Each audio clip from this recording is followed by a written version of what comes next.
Tu veux te faire respecter, mais est-ce que tu sais exactement ce que tu cherches? Parce qu'il y a un piège. Beaucoup de gens pensent qu'ils veulent du respect, alors qu'en réalité, ils veulent de la politesse, de l'admiration ou parfois même de la peur. Et si tu confonds tout ça, tu vas faire n'importe quoi.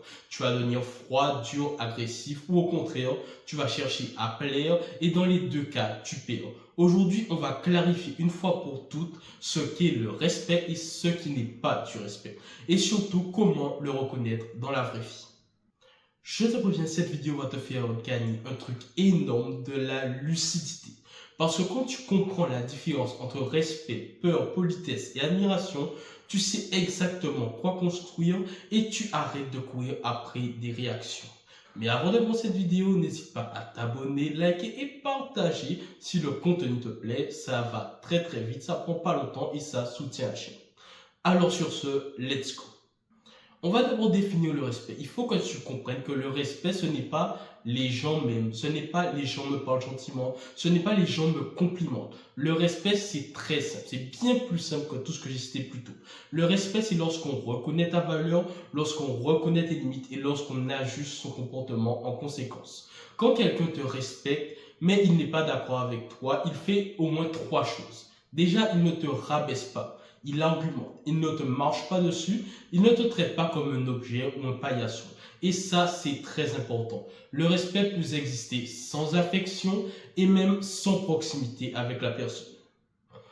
Le premier piège dans lequel tu risques de tomber, c'est de confondre le respect et la politesse. La politesse, c'est un code social. Bonjour, merci, s'il vous plaît, un sourire, une voix calme. Mais quelqu'un peut être poli et te mépriser totalement.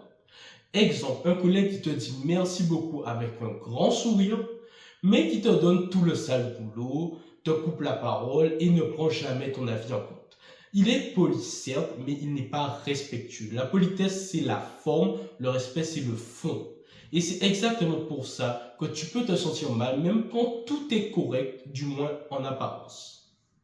Le deuxième piège, c'est l'admiration. L'admiration, c'est waouh! Il est fort, il est intelligent, il a réussi, il a du charisme.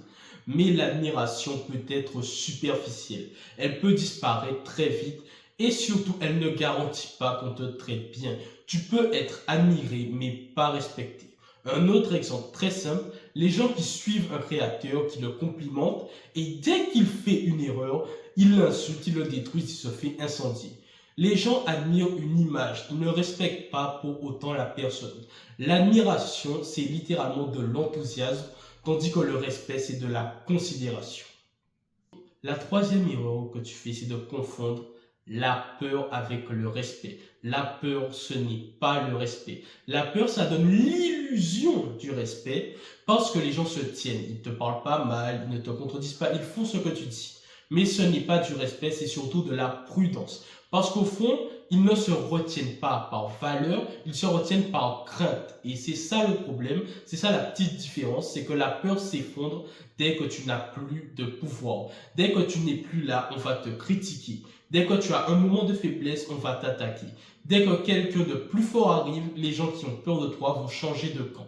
Le respect, ça tient dans le temps, tandis que la peur tient uniquement tant que tu contrôles. Donc oui, tu peux obtenir du silence avec de la peur, mais tu ne construis jamais quelque chose de stable. Maintenant vient la question, alors comment reconnaître le vrai respect? Comment tu sais quand c'est du respect? Eh bien, je vais te donner 4 signes très très simples. Le premier, c'est tout simplement qu'on accepte que tu dises non. Quand tu dis non, la personne ne te punit pas, elle ne boude pas, elle ne te manipule pas, elle ne te juge pas. Elle peut ne pas aimer, mais elle respecte ta décision. Le deuxième signe, c'est qu'on te parle avec dignité, même quand tu es dans un conflit, même quand vous êtes opposés. Le respect, c'est surtout visible quand ça chauffe.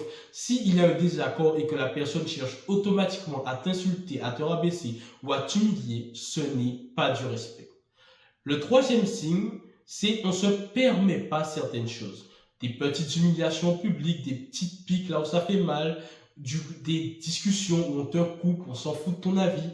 Ça, ce n'est pas du respect. Ce qui nous amène au quatrième signe, on tient compte de toi. Ta présence compte, ton temps compte et ta parole compte. Même si tu n'es pas le plus important de la pièce, même si tu ne te sens pas important, même si tu n'as pas de véritable statut, On considère ta valeur au sein du groupe, au sein de la discussion.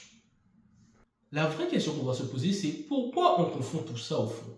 On confond parce que tout simplement, on a été élevé avec des idées fausses. On nous a appris que respect égale obéissance. Tu dois respecter les adultes égale tu dois te taire et subir. Donc, une fois adulte, on cherche forcément la même chose chez les autres, qu'ils ne nous contredisent pas. Mais quelqu'un peut te respecter et dire non, je ne suis pas d'accord avec toi. Tout simplement.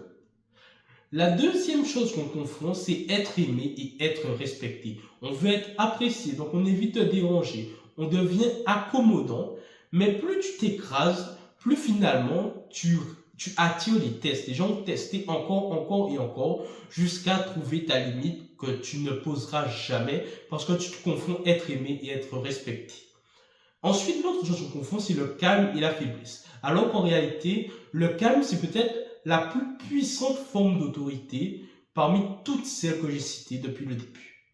Si tu veux vraiment te faire respecter, il faut que tu retiennes ça. Le respect ne se demande pas, il se démontre et il se maintient. Démontrer par tes limites, maintenir par ta cohérence. Parce que les gens n'apprennent pas ce que tu dis, ils apprennent avec ce que tu tolères. Donc, en résumé, ce que tu dois retenir, c'est que la politesse, c'est la forme. L'admiration, c'est de l'enthousiasme. La peur, de la prudence. Mais le respect, c'est de la considération, plus les limites qui sont reconnues. Et si tu veux construire du respect réel, tu dois viser la clarté, la cohérence et des limites que tu vas tenir dans le temps. Maintenant, dis-moi dans les commentaires dans quelle situation tu sens que tu as le plus besoin de te faire respecter. Que ce soit au travail, en famille, en couple ou entre amis, tout simplement.